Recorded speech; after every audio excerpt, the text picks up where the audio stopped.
The recording is on. So, welcome, good evening, Tuesday, May the 10th, or 12th of 12 sessions decision making. When we were putting all of this together, we decided to put decision making as last. Really wanted to get a lot of the kind of technical details out of the way before we actually got into doing the decision making piece, because now that we know how everything's working, we can uh, actually look at, how do we implement all of that. Okay, why can't I go to the next screen?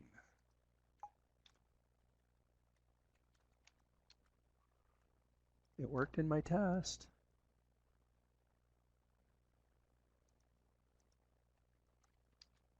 There we go. Okay, got her sorted out. So, decision making, aka judgment. Now, anytime we have the discussion around decision making, one of the first things that we want to, or one of the first things I like to put out there is we use our superior judgment to avoid having to use our superior skill. Now, when we think in terms of what we do for spring checks, so we do our first couple flights of the season, we get in those planes, we throw emergency procedures at you like spin recovery, give you a wave off, waggle the rudder, go through all of that, get all those procedures back in place.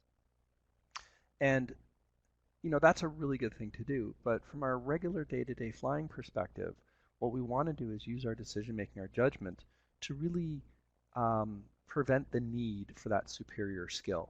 So yes, we want to have the skill to be able to get ourselves out of trouble, should we get into trouble, for sure.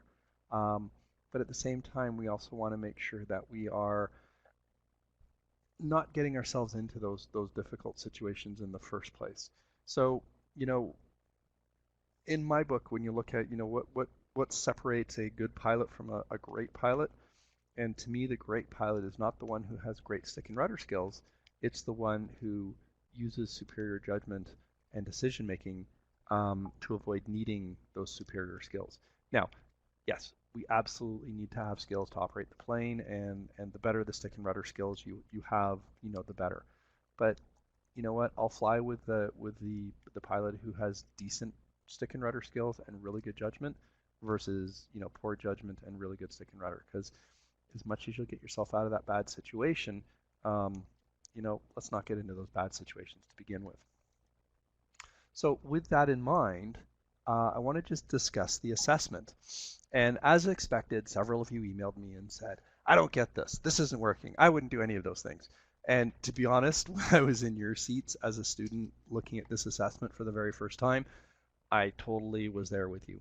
I read this and I was like, yep, no, can't do it. Impossible. Right? And then I had a chat with my instructor at the time, and we discussed it. And basically, the idea of this assessment is it should be a very difficult decision because it really wants to make you think.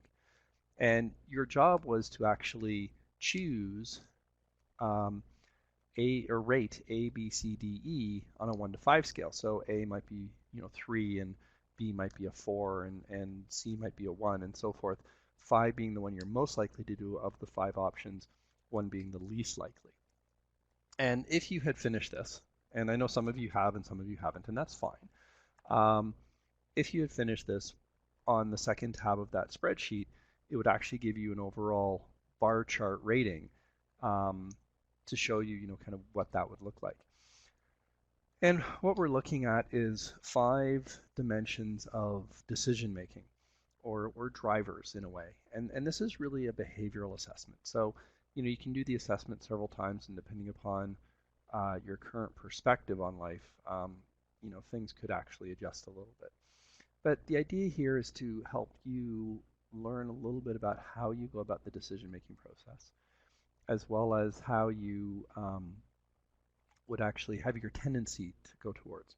So the 5 assessments, or the 5 dimensions, are anti-authority, impulsivity, invulnerability, macho, and resignation. And what I want to do is just spend a few minutes to just discuss each one of these. So anti-authority is, you can't tell me what to do. This is a, I'm right, I know what I'm doing, you're not, kind of get out of my way type of a view on things. So that can be a bit of a dangerous thing because you're not going to be willing to receive input, especially from an authority figure.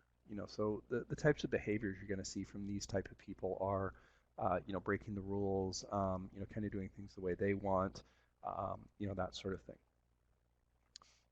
Impulsivity is really about doing things quick and now. And I scored fairly high on the impulsivity scale when I did this.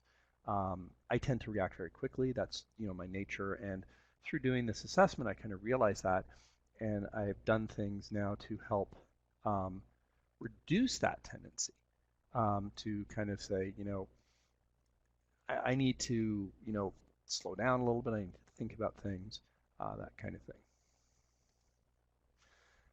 The next one is invulnerability.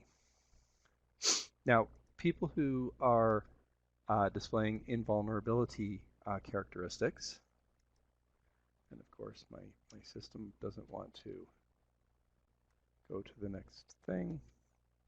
So people who are displaying invulnerability are really more along the lines of, it doesn't matter what I do, I can overcome. We get into that, I'm invulnerable, bad things don't happen to me. Now, this differs slightly from macho. And in macho, what's basically happening is, it's not that I'm invulnerable, it's that I'm better than that. So I can take care of this, I can handle that situation, I can do things where others might be overpowered or overcome by something. I can actually deal with that. And finally, resignation, which is, sorry guys, I'm just trying to get the thing to move to the next slide, which it's not wanting to do.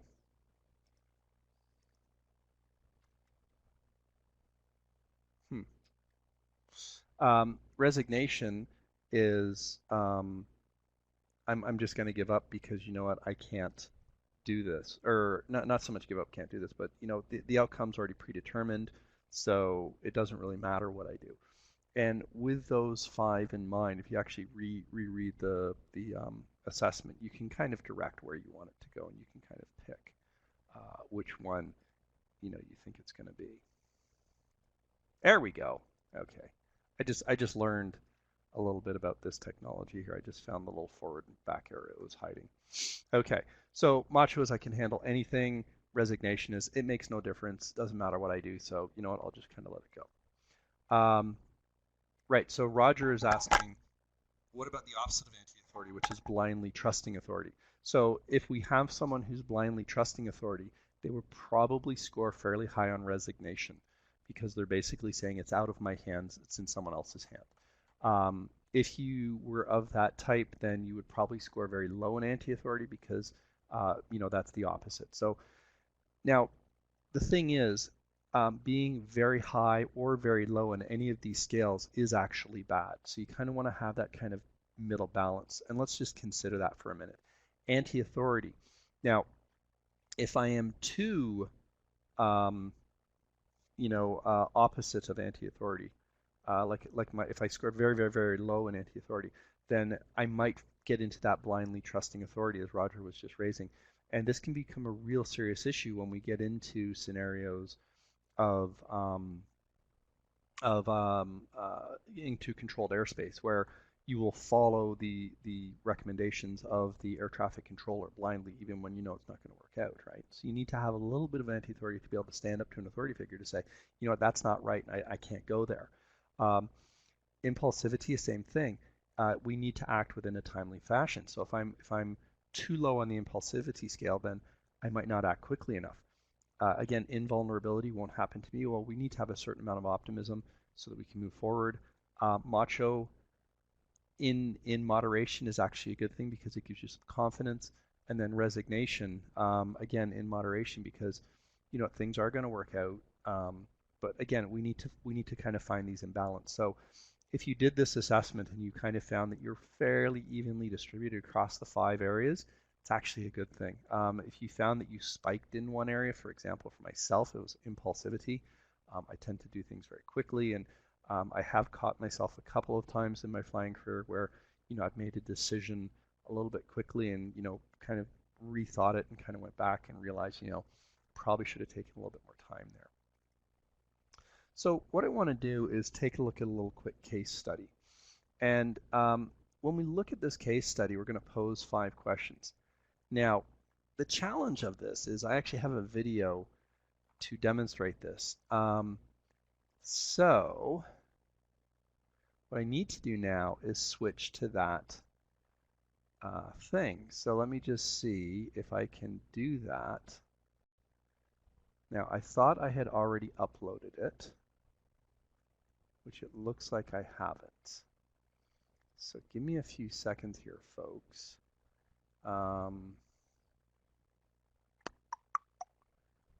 Pods, video.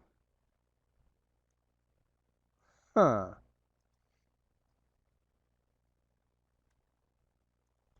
Now, I thought I had uploaded a video. No, that's not it.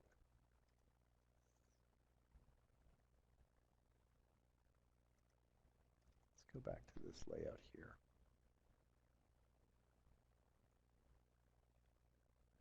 Okay.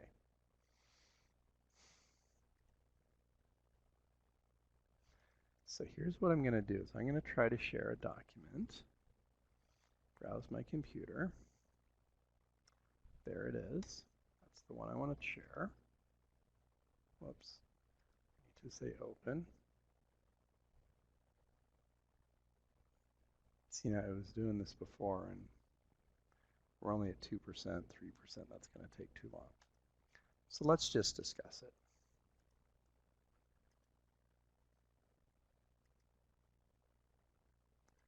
Share documents. Let's get back to this guy here. There we go. Okay, so the case study was a pilot was taking off in a single-seat glider. He was a high-time pilot, both in helicopter and power, low-time on type. So this was his second flight in this type of airplane. He's rolling down the runway, just taken off. He's about 5 feet above the ground. The tow plane's just taken off, just starting to start the climb out, and the canopy pops open. So briefly, what I'd like you to do is pop into the chat window and briefly list the actions that led up to and during the incident. Okay, so the scenario is rolling down the runway, take off, sitting about a foot or two above the ground, tow pilot's just taking off, and the canopy pops open. So what are some of the pilot's actions that led up to and during the incident? A bunch of people typing here. This is great. And yes, Dane, I am seeing you.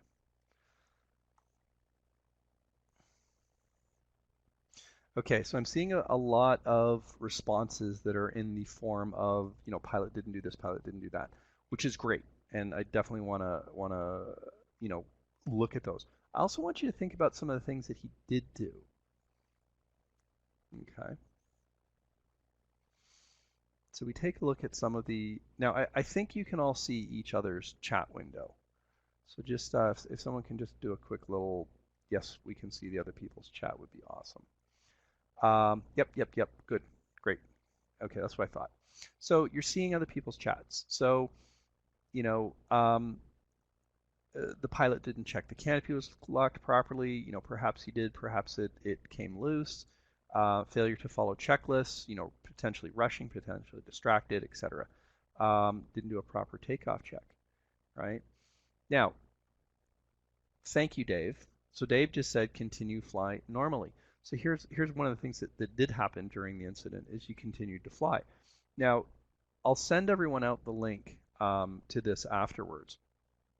It's actually a really good video because what it does is not only does it show the incident occur, but the gentleman who posted the video actually pauses it and gives his narration. And of course, like all YouTube videos, there's a bunch of comments of criticisms, etc. The fact is he kept flying the airplane. So he kept the aircraft under control. He did not lose control of the plane, number one. Number two, he went through a good decision-making process.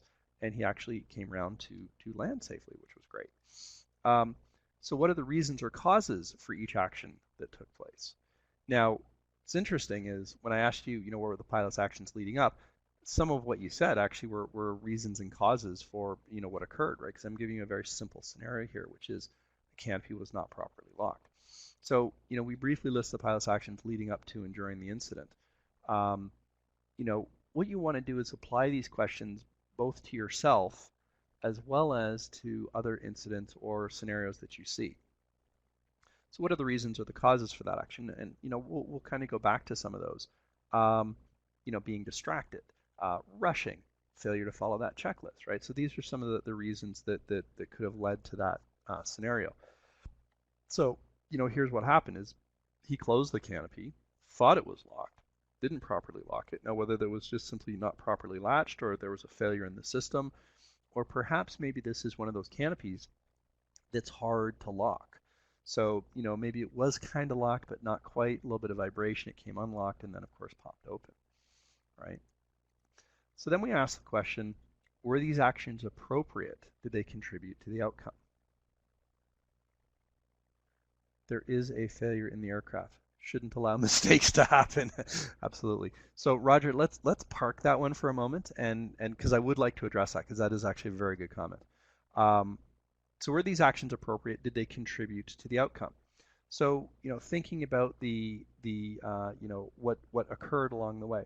Now, what's kind of neat to do is you can actually apply these questions to scenarios where you had both a failure outcome as well as a successful outcome. So you kind of walk through these, and there's actually 5 questions in total. You know, how were these appropriate? Did they contribute to the outcome? So if we were to apply this to a second flight where the canopy didn't open, we look at the actions. Were they appropriate? Was it appropriate to do a to run the checklist? Was it appropriate to push on the frame of the canopy to give it a push to see if it will open? Things like that. And ask how did they contribute to the outcome? Now here we are 10 feet up, canopy's open, he reaches over with his left hand, he closes the canopy and holds it closed with his left hand, and he continues to fly. So then we ask the question of, and it looks like Svetvan has found the YouTube and posted it for us. I kind of can't answer that right now, Svetvan. Actually, you know what? Let me just pop that open in another window here. And I hope I haven't lost everyone. Yep, that's the right one, Svetvan. Oh, did I just lose everyone? Where are we? There we are. So, yeah, Svetvan has found the right video, and that is the video there. Okay. And I agree, it would be easier to discuss if we all saw it. So why don't we pause for a few minutes, because it's actually a very short video. Let's go down, click on that link down the bottom there, play it, and then let's have our discussion when we come back, okay? So I'm going to go ahead and click on it as well so that I can get the timing here. So go ahead and let that play. It's a 5-minute video.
Okay, so that should have given you enough time to watch it, enter done when you finished watching it. Thank you, Svetvan, for the support there in finding that video and popping it up for us.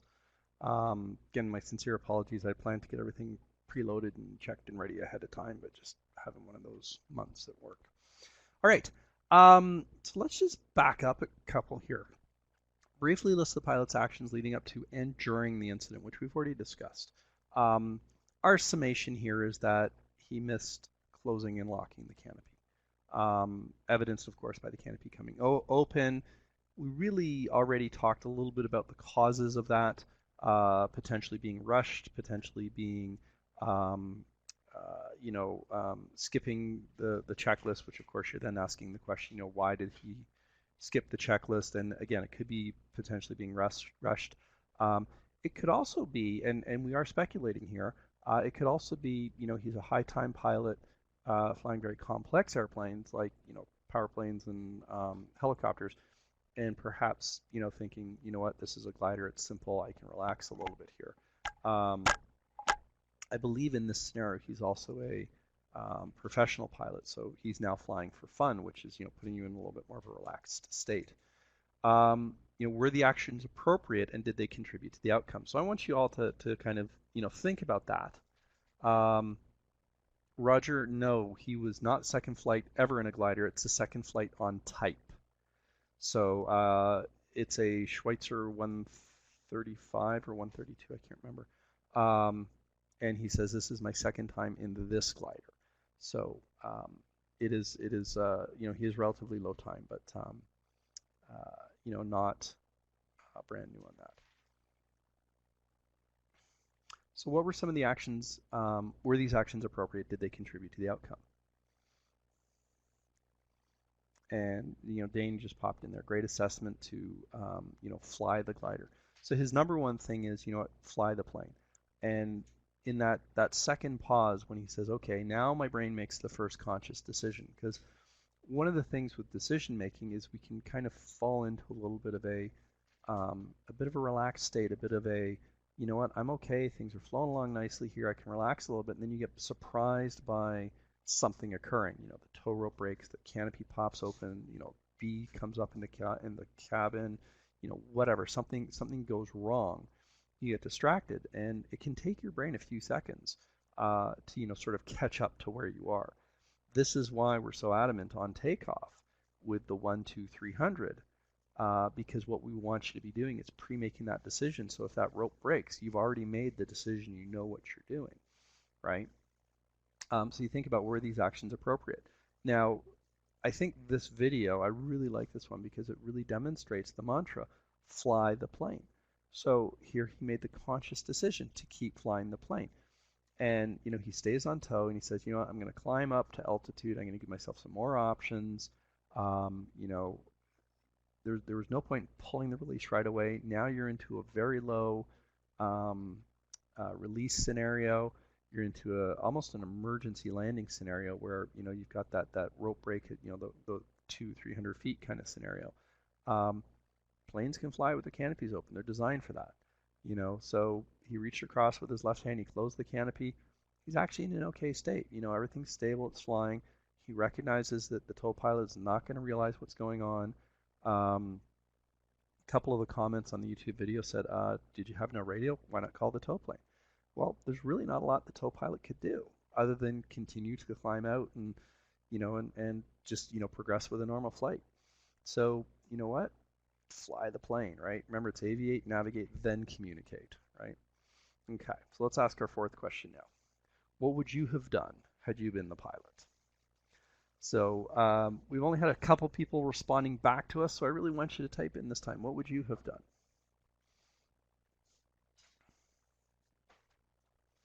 Yay, multiple attendees are typing. Love it.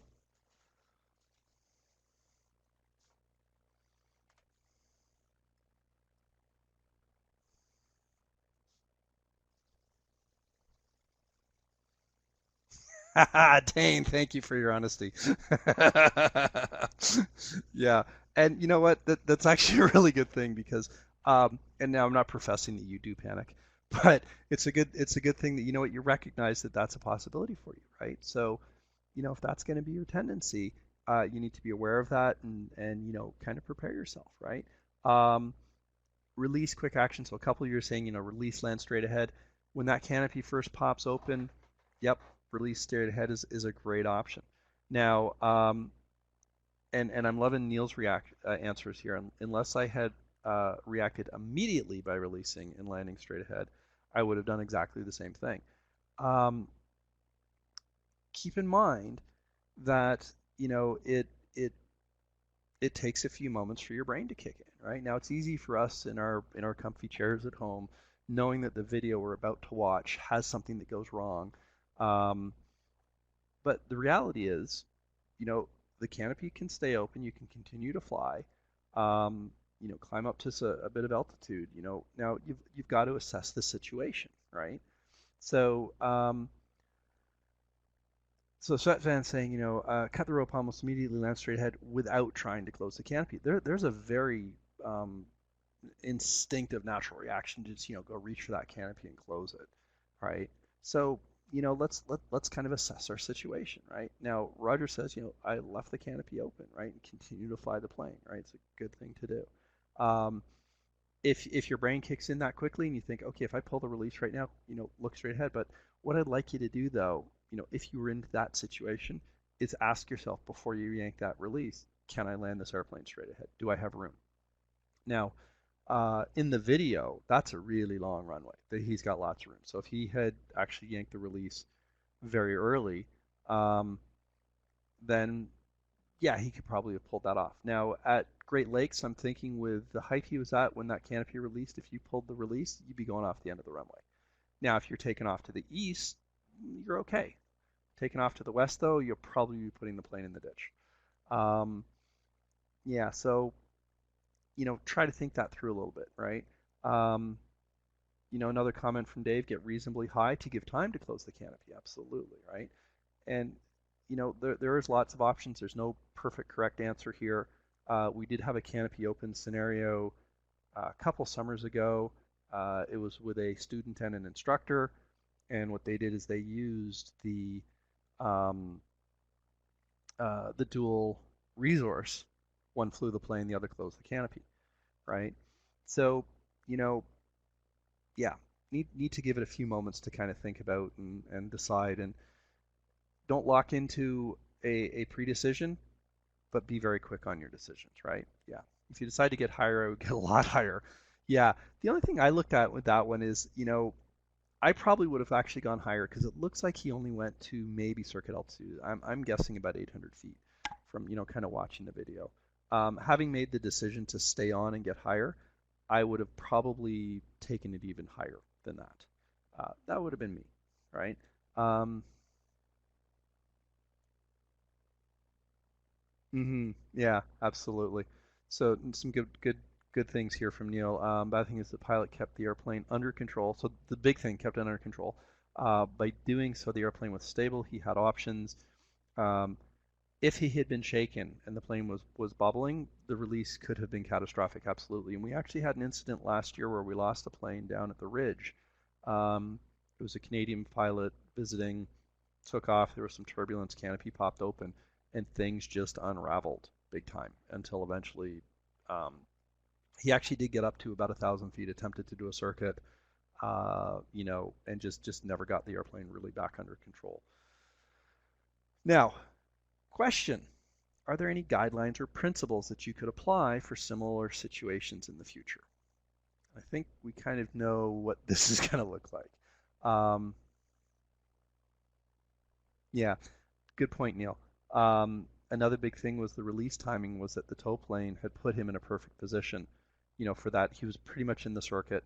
And if you notice in the video and the audio, he actually says, um, you know, I've got the runway made here. You know, um, he made a good decision because he came back down safe and sound, and you know, you evaluate the situation. So, you know, we look at that scenario, took off. There was a nice big gentle turn to the right, kept him close to the airport.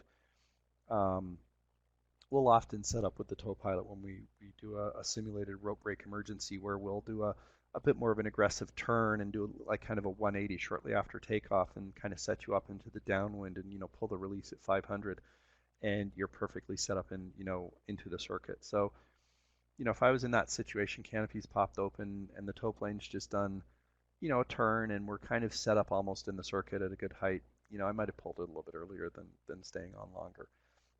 You have to kind of play it out on the day. But what are some of the guidelines and principles that you could apply for similar situations in the future? Because really, when we talk about case studies, we should be looking at it from this perspective, right? What happened? What were the pilot's actions leading up to during the accident? What were the reasons or the causes for those actions? Were the actions appropriate? Did they contribute? And what would you have done? And what can we adjust in our procedures? So what do you guys think? What sort of guidelines or procedures could we do for similar situations in the future? So go ahead and type into the chat box for that.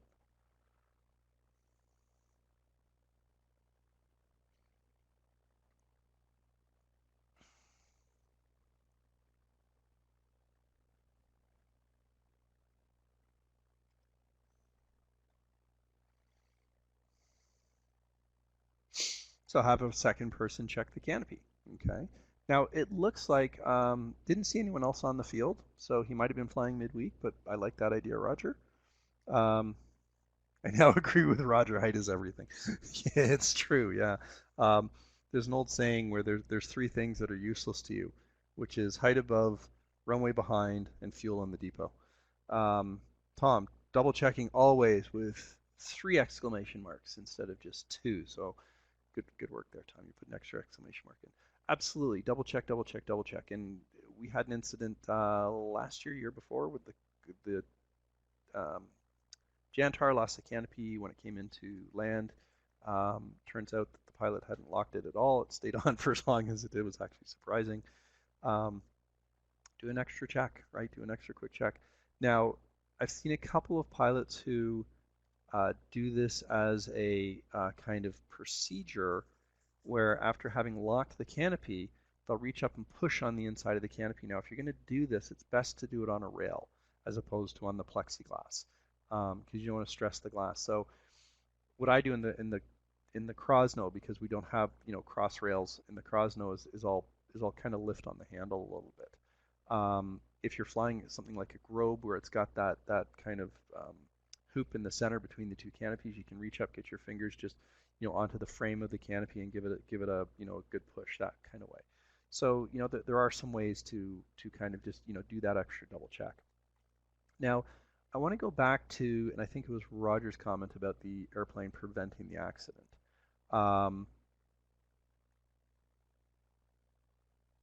Nice.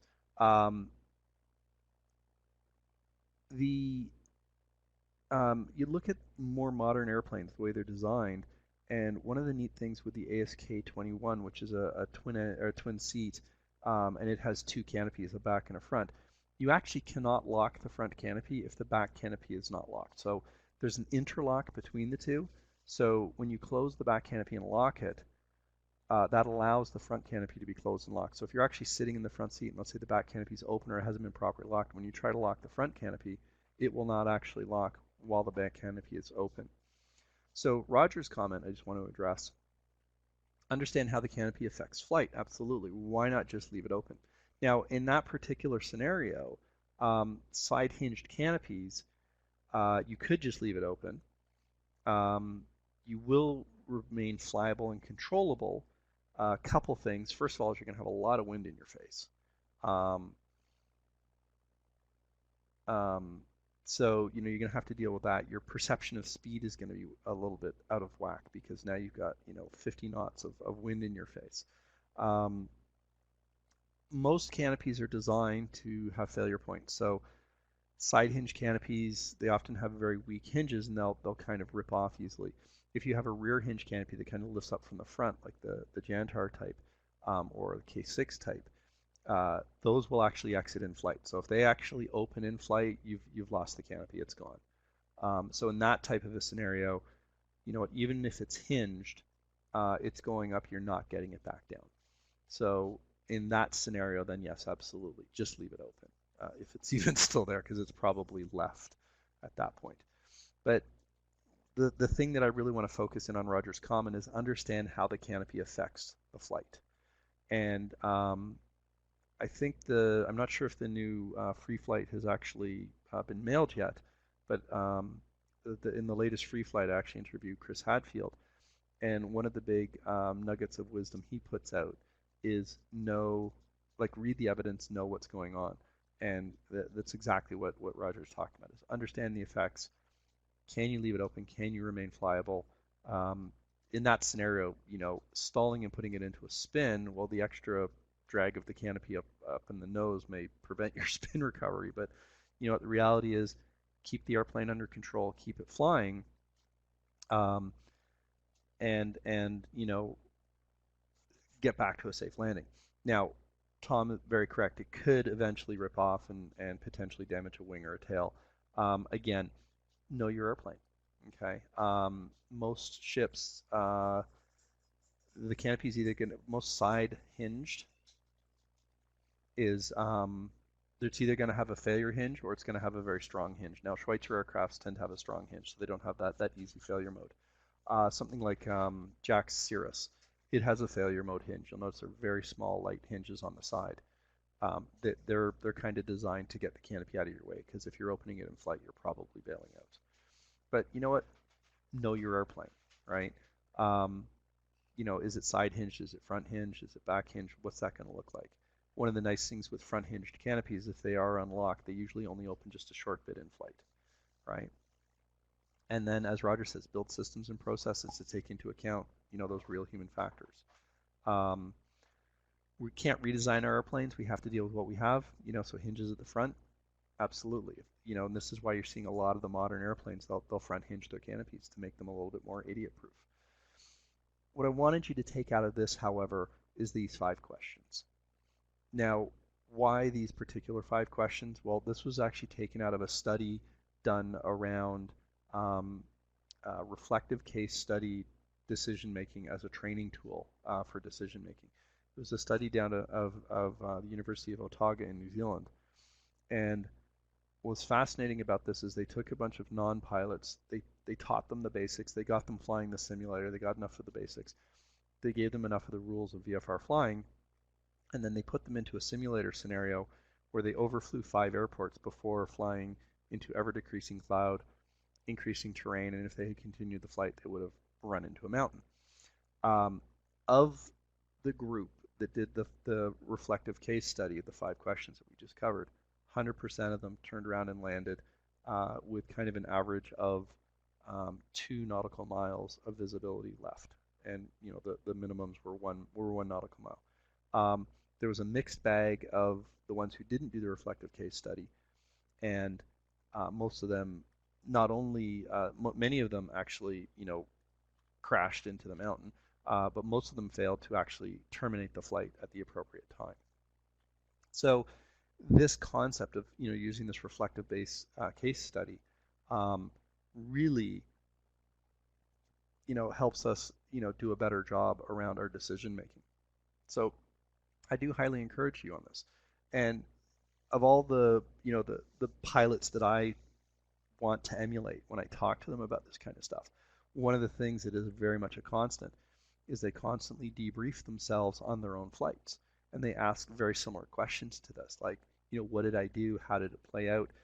And from the study done in University of Otago, New Zealand, it actually didn't matter whether the case study that they studied had a positive or a negative outcome, i.e., did the pilot safely land or did they crash?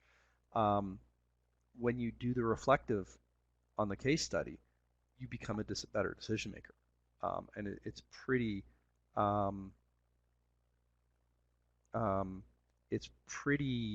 clear and very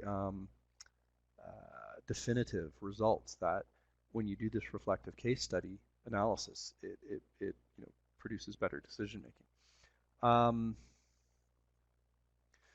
Yeah, so Roger's just putting a comment in here, Killing Zone, 2nd edition, How and Why Pilots Die, by Paul Craig. Is that a book or a video?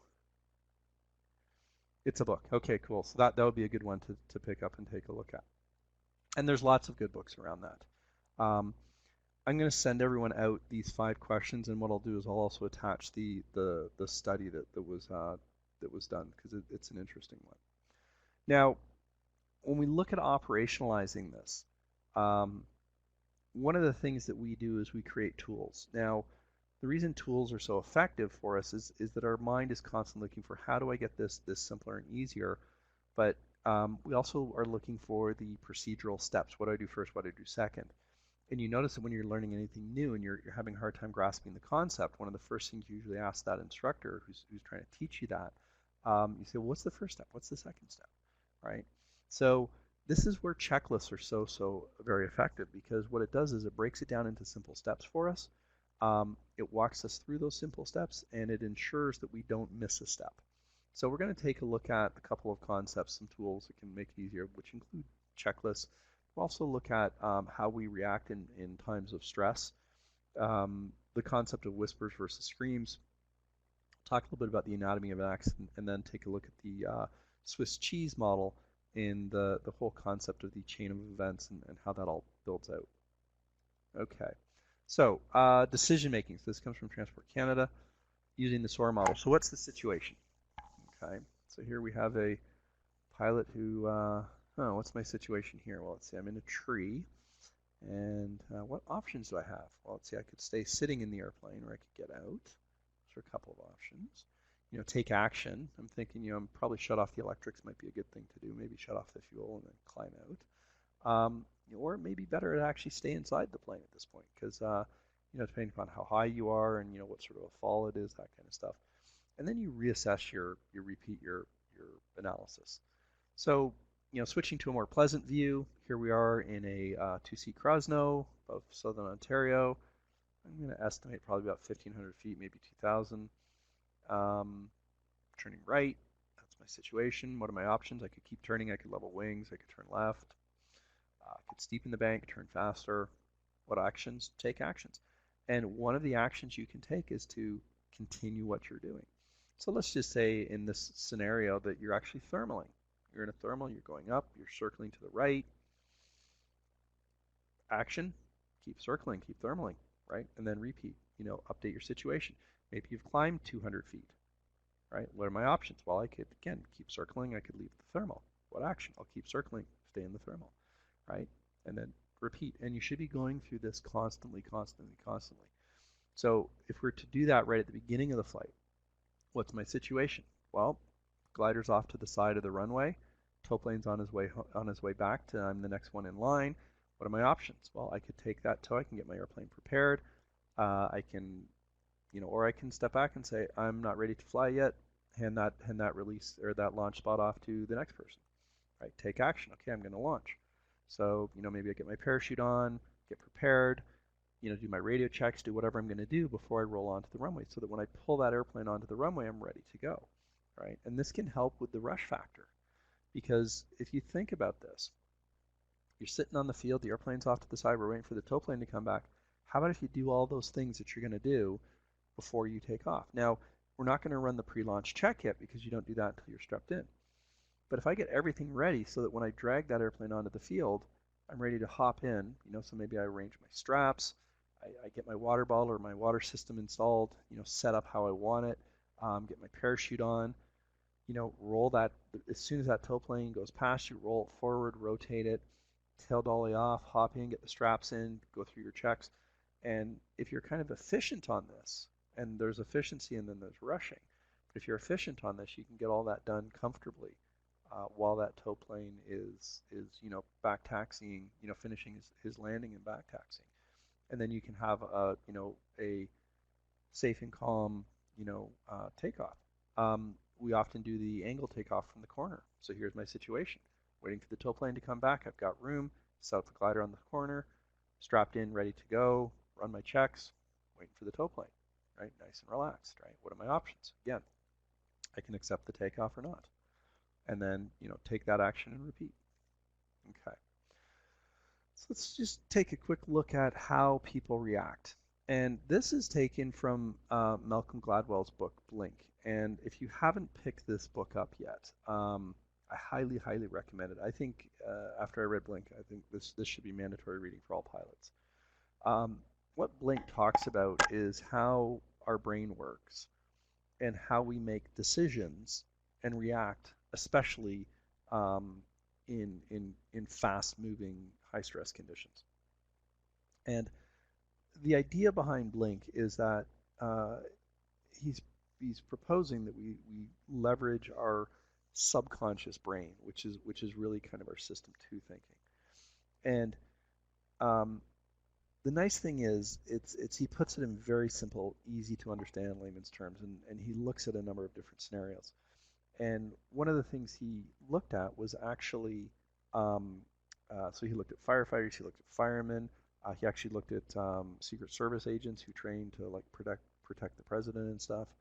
Um, and one of the groups he looked at was actually improv um, actors and how they can, take a situation where if you've ever been to an improv show, they'll ask the audience for, input and say, okay, what's the situation? What's the object? Give me a color. And then they'll do this whole play, incorporating that location, that situation, that object, and that color or whatever inputs they ask for. And so there you've got fast moving, not quite high stress situations, but we're into definitely rapid cognition. And what he found was it's a function of training, it's a function of rules, and it's a function of rehearsal. And if you think about this in the aviation context, this is why we're so big on the constant training. This is why every spring it's like you go through that training. Um, the rules, which side of the runway you go on, how you do your circuit, all that kind of stuff. And then the final piece to this puzzle is the rehearsal. You need to practice doing this.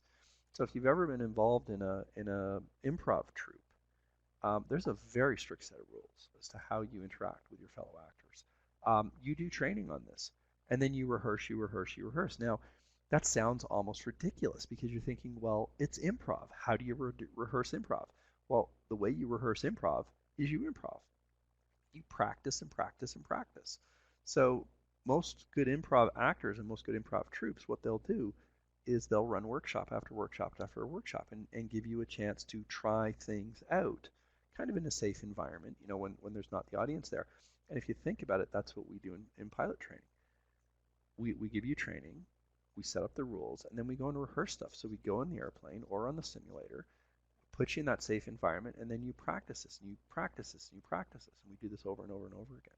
So that eventually what happens is you start to make better decisions, because now under fast moving, high stress conditions, rapid cognition, you got to do this quick and fast.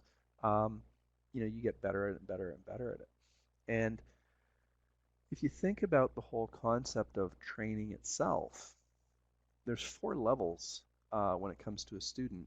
And the first is unconscious incompetence, means you don't know what you're doing and you're doing it wrong. Then you get to conscious incompetence, so you know what you should be doing, but you still can't do it. The third level is conscious competence. Now this takes the highest amount of energy because you have to concentrate. You have to think through it. And this is when you can kind of do it, but you need to concentrate and focus. So this is the old, you can't have a conversation with the person in the car because you're concentrating so hard on how to drive. Like when you first learn how to drive, or when you first learn how to ride a bicycle, you had to consciously think about it. Then as we practice and practice and practice it, so there's that rehearsal piece, what happens is your brain develops the neural pathways to kind of do this, and we often refer to this as muscle memory. So you develop those neural pathways, and you start doing it without thinking. You start kind of moving through, and what you're doing is you're actually transitioning into the 4th stage, which is unconscious competence. And what that means is you don't have to consciously think about it to do the job. And this is where, as instructors, we need to get to that level so that we can kind of focus on the lesson being learned and how the student's doing, while we're not having to focus on how to actually fly the plane. And when you look at the new student who's just got their license, they've just learned how to fly, they're not allowed to take passengers yet. And the reason for this is because you're still in the conscious competence stage, which means you have to focus and concentrate. The more you practice, the more you move towards unconscious competence, where you don't have to focus and really consciously think about it quite as much. And once you get into that stage, then it's it's safe for you to bring passengers and other distractions into the cockpit. And really, you need to have all three of these. So the and is kind of the key. So you need to do the training, you need to follow the rules, and you need to rehearse.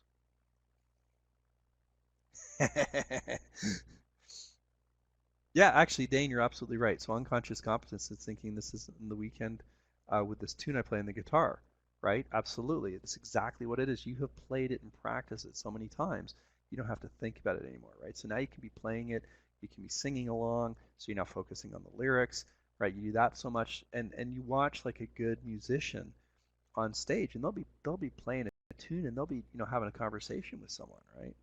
Yeah. Um, Yeah, and that is true, Roger. The safest of flying is while you're a student, and there's actually a number of reasons behind that. Um, yeah, it's when you think, yeah. Now, I'm going to come back to Dane's comment in just a second, but just to finish off Roger's point, the safest period of flying is when you're a student, which is true. Statistically speaking, that is true. Um, and part of that is because you're being more cautious. And the second safest period is between license and about 200 hours in the power world. And the rationale behind that is that you're still very much into the following the rules part.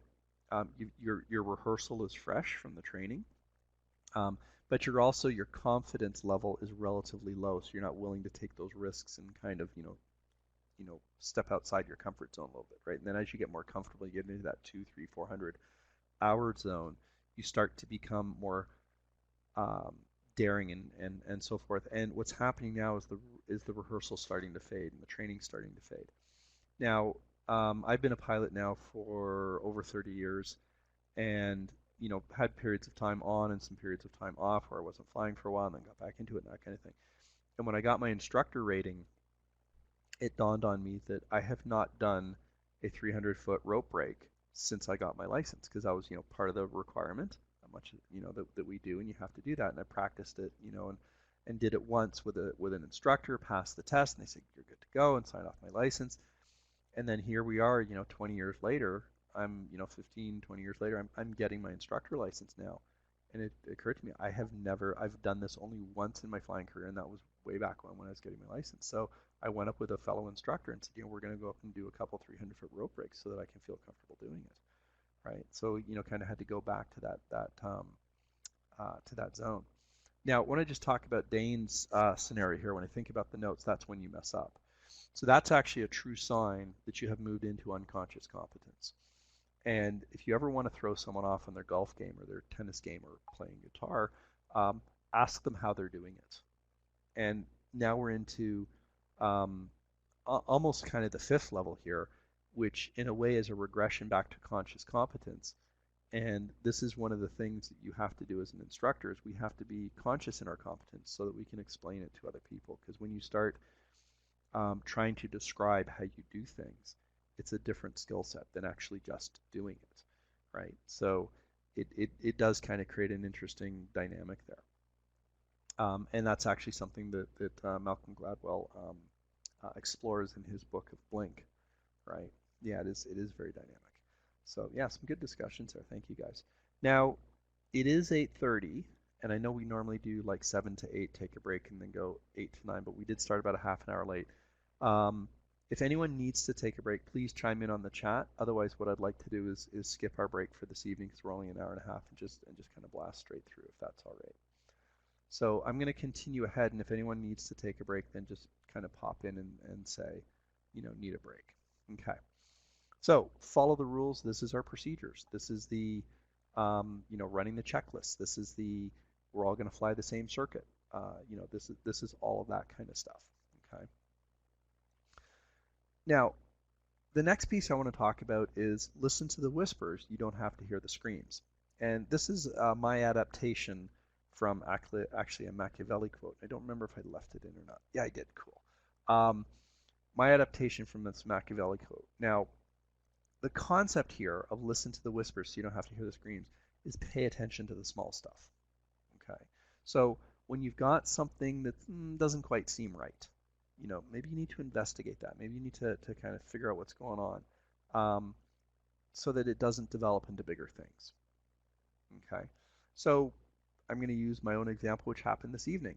Um, my wife and I were driving up to the actually dropped one car off to the mechanic for just a simple oil change and so forth. And the other car, so I'm driving the one up, my wife's driving the other car, and she stopped to pick up some stuff from the post office and hopped back in the car to drive away, and it did a kind of a loud clunk as she backed up, which kind of didn't feel right, sound right. Now, it's actually clunked on me twice this week. I'm like, oh yeah, I gotta get the mechanic to have a look at that, right? And I sort of ignored it, but of course she's better than me, so she said, no, this doesn't seem right. I don't want to drive it. I said, you know what? You're right. This is a good idea. Let's call the tow truck. So instead of driving it up there and risking further damage or even something more severe, I said, let's listen to that whisper and let's call the tow truck and get it towed instead. So where I kind of developed this from was the Machiavelli quote, which is small problems are difficult to see but easy to fix. So when you have that small indicator, kind of hard to see the indication, but you know what? If you pay attention to it, it's easy to fix. However, when you let these problems develop, they can become very easy to see, but then hence difficult to fix. Now, let's apply this to our friend with the canopy that opened. Here was a very small problem. The canopy wasn't latched properly. This may be, it was worn, it just wasn't closed right, maybe he just didn't get it all the way. A little bit difficult to see, but had he seen it before takeoff, it would be easy to fix. Now that the problem is developed, it's harder to fix, right?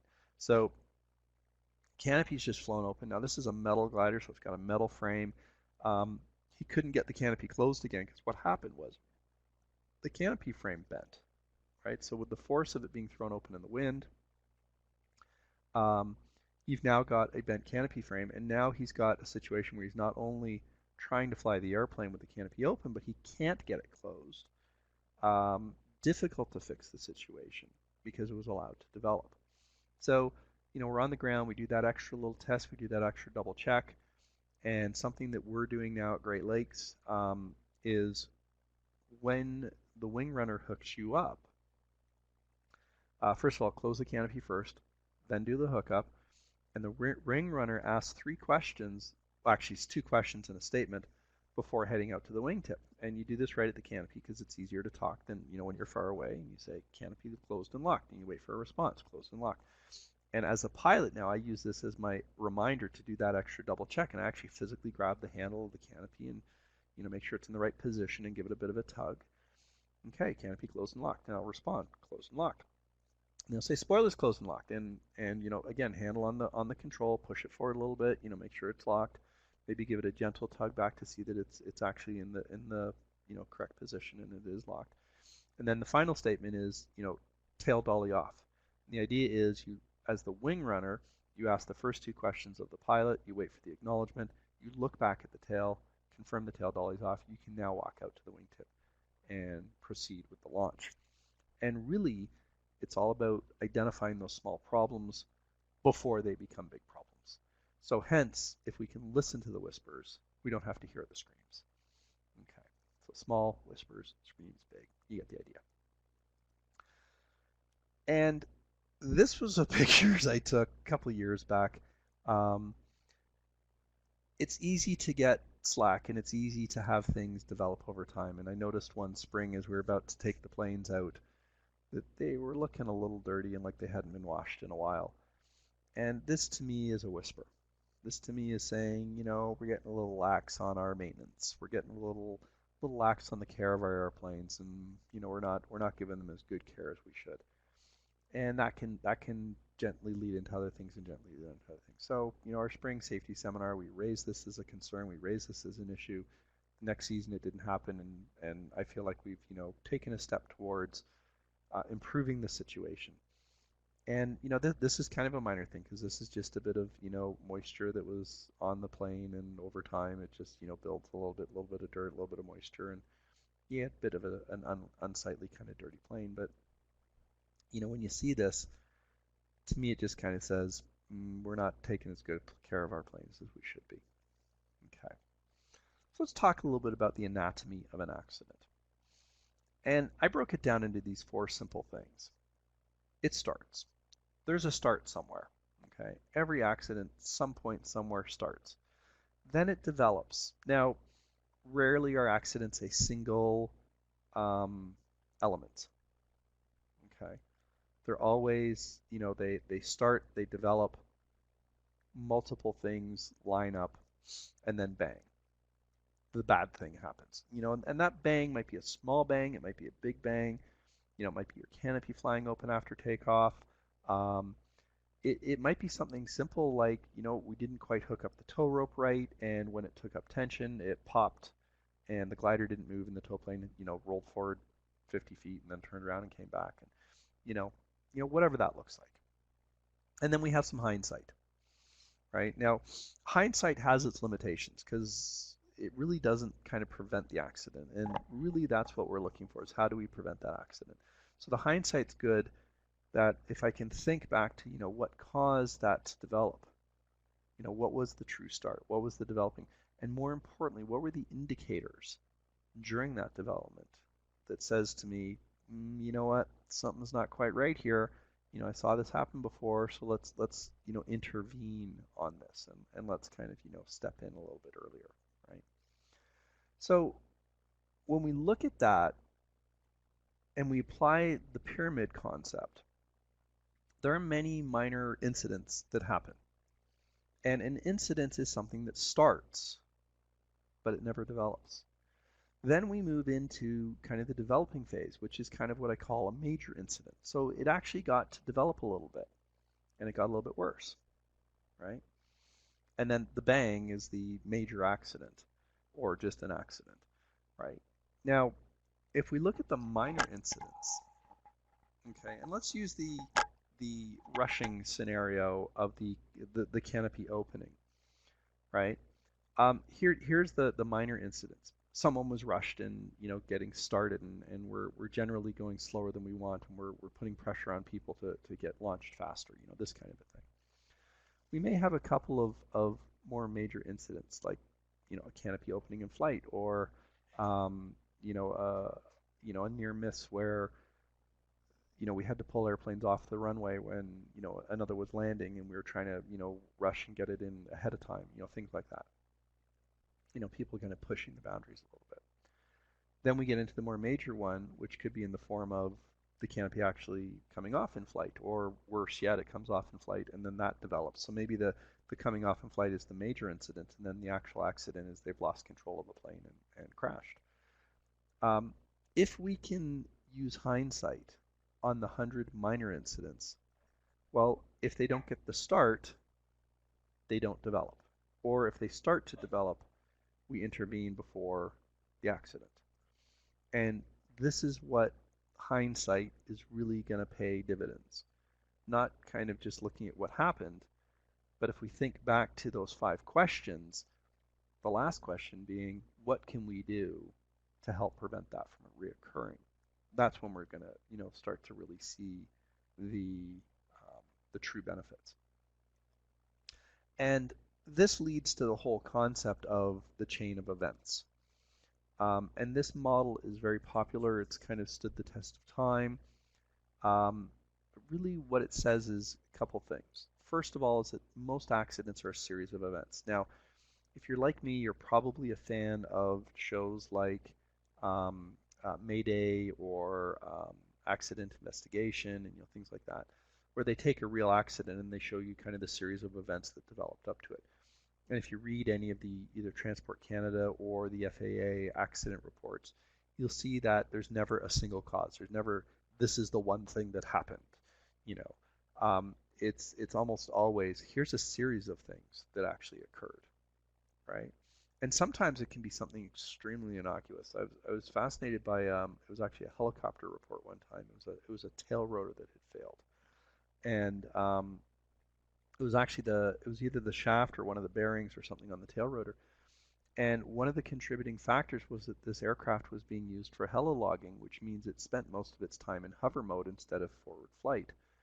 And the designers of the aircraft actually knew that there was an issue with the exhaust in hover flight being blown down onto the tail boom and heating the shaft for the tail rotor. Now, for most helicopters that spend relatively little time in hover flight, they actually spend most of the time in forward flight, this is a non-issue because that hot gas is now being carried back past the tail and not being, downwashed onto the tail boom. So they actually had a maintenance requirement around that to deal with that, but what they hadn't anticipated is someone using the aircraft in, like 90% of the time in hover flight, and so hence it was being exposed to this hot gas a lot longer than most airplanes were. So here's the series of events that started, right? They were spending more time in hover, right? Now, most accidents often start before the pilot even leaves home. Something like 85% of general aviation accidents are directly attributed to pilot error, right? And of the other 15%, pilot error plays a role. So let's think about that for a second. Now, we've talked about the different checklists. We've talked about the I'm safe. We've talked about the physiology, and the whole medical facts piece. As we well know, when you do not have a good sleep the night before, your performance degrades. If you are highly stressed, right? So part of the I'm safe, the S is for stress. Are you hungover? Are you on medication? Are you ill? These kind of things. Those all start before you leave home. This isn't a, between leaving for the airport and arriving at the airport, like unless you're driving 14 hours, you're not going to get terribly fatigued. I mean, I've got a, just under an hour drive to the airport. My state of being when I leave the house to when I arrive at the airport is usually pretty much the same. Like unless I have some guy really pissed me off on the road on the way there. But at the end of the day, it's like, you know what? My state of being is really pretty much done before I leave home. Now, the third point on this whole chain of events is that most accidents are preventable, right? If we can listen to those whispers, if we can see the chain developing, and this directly leads to the last one, which is there is a loss of situational awareness. If I had true situational awareness, I would know that the chain's developing.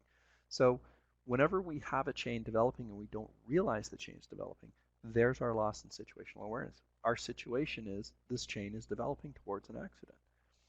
And the second that I regain situational awareness, I can now see the chain developing. I can take preventative action. So hence I've now prevented the accident.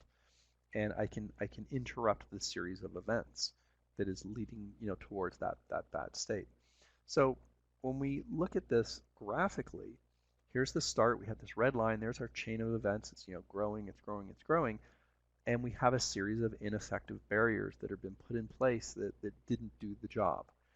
Now, some of those barriers may take the form of a checklist, may take the form of a critical assembly check. You just pulled your airplane out of the box, put it together for your day of flying. Did you get a second pair of eyes to go and take a look at the assembly of your plane to make sure that you did it correctly? Did you do a positive control check? Right? Were you interrupted during the assembly and missed those steps? Right? So we have all of these barriers in place, and if we miss one of them along the way, the idea is the next one will catch it. So without the so you may have one barrier being ineffective. So here we have an example of a barrier that's ineffective. You can see the tire tracks and the grass going around the barrier here. Now, an effective barrier would look like this. The chain of events starts to happen. We get to the effective barrier, and it goes, oh, here's a problem, and it stops it. Okay, so let's kind of use that the classic elevator not connected, we've assembled our glider scenario. So our first barrier may be something like we have a standard procedure around how we assemble our airplane. Okay, so there's our first barrier, or and we kind of do things the same way every time, so we develop that kind of habit. And for some reason, I don't do it in the standard method. Maybe I've got a new piece of equipment in the cockpit, and I think, oh, gee, I wonder if the battery charger, I want to just check that, or you had some sort of thing, right? Then we get to the next step, which is you wear the orange hat to prevent distraction, right? To say to other people, don't interrupt me, I'm assembling my airplane.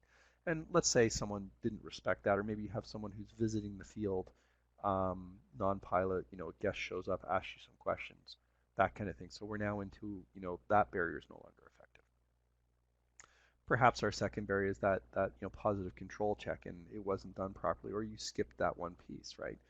We then get to the third barrier, and maybe that third barrier is a a second pilot who's watching out for you and saying, you know what, I'm going to ask other people, did you do your positive control check? And the answer is, oh no, we didn't. Let's do that. Okay, it's we've just discovered it, right? And the barrier is now effective. We've discovered the issue. We've corrected it before it occurred, right? So we now look at and think, okay, well, how did it get past the first couple barriers? Can I catch it earlier? Because the earlier you can catch it, the better, right? It hasn't developed. That third barrier may be your, pre-launch control check. And something I'm very big on with the pre-launch control check is, yes, you want to move the stick around and find out it's clear and free, but you also want to make sure it's correct. Are the controls moving in the correct direction? So you look at the wingtips, you look at the tail. And a habit I developed a long time ago is when I first strap in is I don't do my shoulder straps up tight. Do the waist up tight, do my control check, and that gives me enough flexibility to squirm around and take a look at that tail and make sure that it's actually moving in the correct direction. There's an effective barrier. So if we had missed it on the assembly check or on the positive control check, and then I get onto the runway and I move that stick and I look back and that tail's not moving the way it should be, effective barrier, right? And we've prevented the accident. So, you want to really break that chain, and if you look at some of those barriers, they can be very simple. And in fact, in a lot of ways, the simpler the barrier, the better, right? Are there mechanisms to prevent not assembling it correctly? So one of those might be we do automatic control hookups. A lot of the miter and gliders now, you push those wings in, put that tail on, it automatically hooks up. So it's almost impossible to not get it right. Still do a positive control check though. Okay. So how do we do this? First thing we need to do is we need to break that chain. Well, can't break it if I don't know it's developing. Back to situational awareness. Identify the chains developing. I personally have a rule of 3. If 3 things go off the rails between getting up in the morning and getting to the cockpit, I don't fly. So I remember one day I was driving to the airport and I had something go wrong with the car. Car mechanical issues. Something went wrong with the car. I slept in, was running late. Things just were kind of, it seemed like everything I touched just sort of didn't go right. And I said, you know what, I'm not going to fly today, right? Next thing is checklists, procedures, right? Follow them, right? Pay attention to those details. Years ago, I was in Cleveland, Ohio. I was flying with Cleveland Soaring when I was living down there. And I was waiting for my plane to land. So there's another club member who was up flying. So he lands, I'm helping him push back, and he makes kind of an offhanded comment just as he hands the plane over to me and walks away. He says, oh, the spoilers felt a little stiff. And then he left. And I'm kind of thinking, oh, okay, that's odd. That's unusual. Well, let's check it out. So this was a Schweitzer, and so I open the spoilers and I walk around, and there's actually a spring inside the wing. And one of the pre-checks that you do for the DI is you open the spoilers, you reach inside this round hole in the wing, and you feel the spring, and you make sure it's there. And sure enough, one of the springs had broken. And this spring was designed to create resistance while you're opening the spoilers and then assist you on the last bit, and it helps take off the air loads. And what he noticed was in flight they're really stiff. Well, what fascinated me about this scenario was the gentleman mentioned it to me, but he didn't investigate it. So I'm thinking, if I've just flown an airplane and something is different, right, especially a control system, where it's like, it doesn't feel right, it doesn't feel normal, right? And this was someone he was a solo pilot. I don't know if he was licensed or not. I don't remember. This was many years ago. But he was like, he mentioned it to me. I thought, well, I'm going to investigate that before I fly. So we pulled the airplane offline. As soon as I discovered the spring was broken, we pulled it offline. We had a quick little powwow with everyone, and we decided that, yep, it is flyable. We got some further information from the pilot who'd flown it before, and he says, oh yeah, you can operate them. It's just stiffer than usual. And it wasn't a huge amount. It was just enough to notice. So yeah. The next thing is look out for others. And this can be a great thing to help you notice when that chain's developing and prevent it from continuing. Because we call this the view from the balcony. It's this third-party view. It's the view from the outside. It's the, You see someone show up at the field, they're running late, they're rushing because they want to hit the good lift of the day. They're making small little mistakes. Watch out for them and step in, right? I always make it a habit that when I see a glider come down to the field, before we pull it onto the runway, if it's one of the ones that I know is sitting in a box at night and has just been assembled, I always ask, have you done your positive control check, right? And if there's not a definitive yes, if there's like I think so or sort of or let's do it. It only takes a few seconds, right? And the corollary with that is look out for others, but also listen to others. So when you're the person, you're rushing, you're running late that day, so here's that chain developing. You get to the field, you want to get going, and someone pops in and just says, I think you might want to slow down a little bit. Listen to them, right? And that can be a very difficult thing. And I know there's times when I haven't done it. So yeah, you try to, really accept that because the reality is we're all looking out for each other, and it's not we're trying to prevent you from flying, it's we're trying to enable you, right? Okay. So identifying the chain, this is the triggers, right? And the triggers are the indicators that tell you that it's time to activate your contingency plan, right? Paying attention to the details, this is listening to the whispers. All right. Now, this next concept we have talked about, we didn't really touch on it on the medical facts side, but your brain is actually a self-limiting mechanism. It can only truly focus on one thing. So this whole concept of multitasking is actually a myth. What our brain does is it focuses on one task. And then it shifts its focus to the next task. And we call this channelized attention. Now, the question is, how much attention and energy and focus does a task need? And this ties us directly back to the unconscious competence. If I have moved into the level of unconscious competence, often referred to as muscle memory, I don't really have to think through the task, so I don't have to focus on it. So hence I can often perform a task if it's a simple task, especially if it's a mechanical task, without putting really any focus or attention to it. When you get to that stage, you can put your true focus and attention on one thing while you're kind of doing the other thing with less focus. Now, when you think about operating an airplane, the actual moving of the controls should be very subconscious, very you just do it, you think, I want to turn left and the plane turns that way. And what this does for us is it allows us to focus outside the cockpit on our lookout. It allows us to focus on the decision making of, what am I going to do next, as opposed to having to focus on the actual mechanics of moving. Now, the more you can reduce the amount of focus you have on a particular task, the more you can increase your focus on other things. There are certain tasks, however, that you will never be able to have that second thing going in the background, and one of them is texting. And we see this with driving. We're starting to see a few accident reports now where texting is and using a cell phone in the cockpit has been directly attributed to an accident.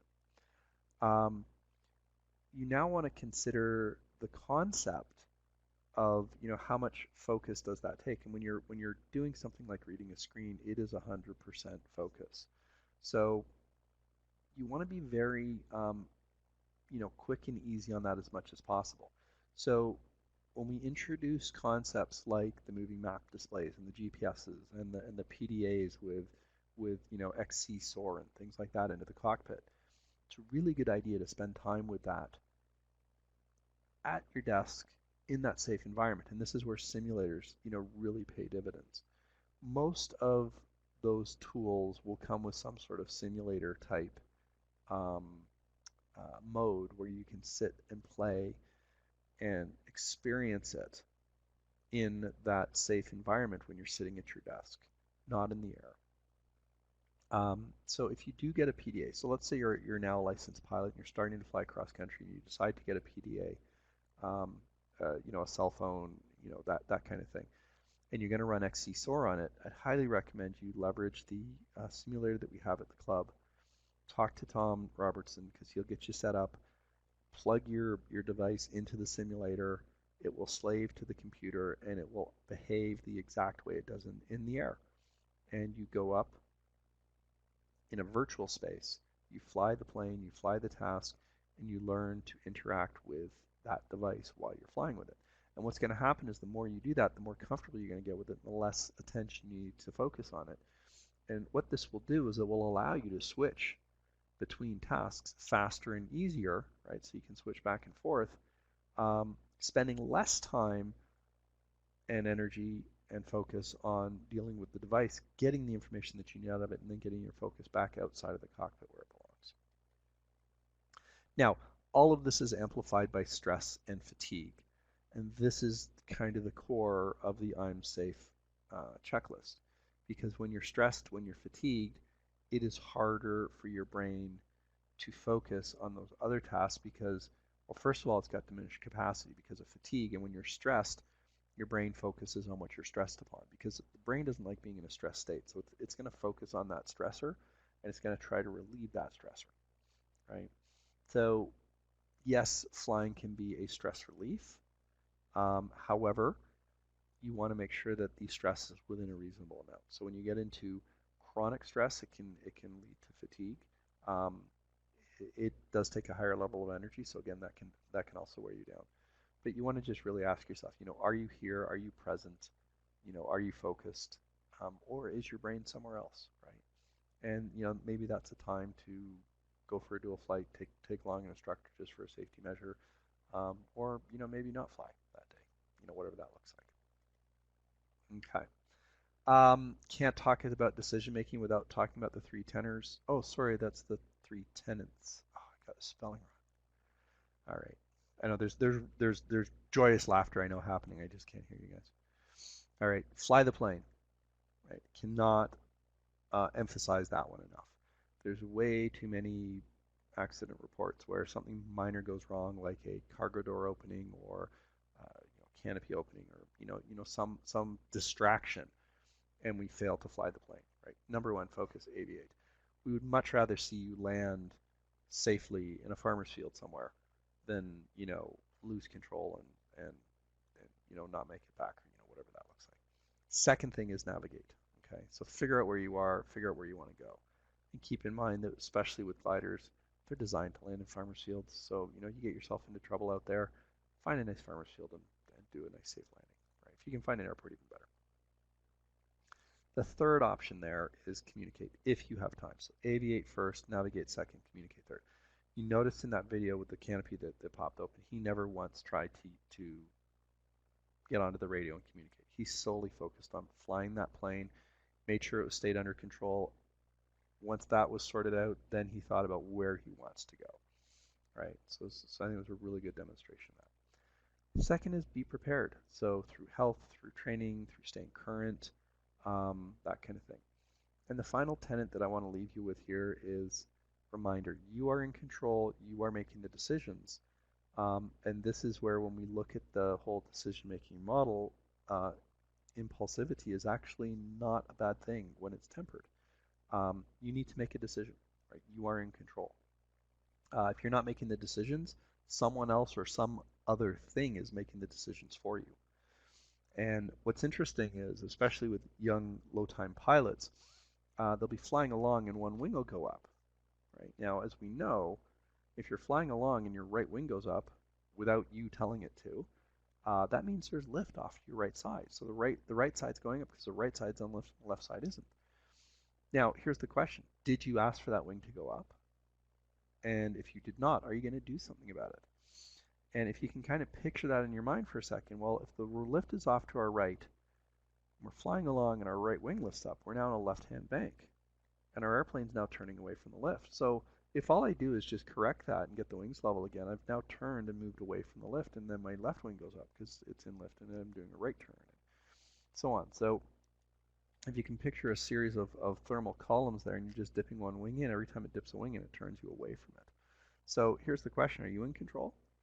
Because if you are, then what you're going to do is you're going to, when that right wing goes up, you're going to put some aileron in and roll into a right-hand turn and get into that lift, right? So are you in control, or is someone else making the decisions for you? Okay. So that brings us to the end of this session and to the end of our ground school. I hope you guys have not only enjoyed our sessions, but actually learned some stuff. Um, Please feel free to type in some questions at this point. Again, my apologies for the technology. This is literally my first time using it, so the fact that I've got it working this far is actually good. Um, I was running through my decision making as I'm sitting in the parking lot waiting for the tow, going, maybe we should just cancel tonight. I thought, you know what? Here's my decision point. If I can't get it up and running quick, because I did do a quick test earlier, I would say let's call it a night and redo it. But we got it done, and thank you guys for your support. And Svetvan, thanks for finding that link. I will be following up with a decision-making quiz eventually, and I will send out that case study um, thing from the university, the study that was done for you guys to have a look at. Dane, that's me coming for landing at dusk. No, sorry, dude, it's not. That was actually Todd Reichert on his first solo. So that was actually a first solo flight in October. I do love that picture. That's a good one. All right, thank you guys. We'll look forward to seeing you out in the field. I'm going to be out on Saturday. Hope to see some of you out there. We're in full swing now, so let's get out there and do some flying and let's have fun. All right, guys. Have a great evening. And yes, and ladies. Thank you, Dolores. Yes. Good night, Karen. All right. See you guys later. Ciao.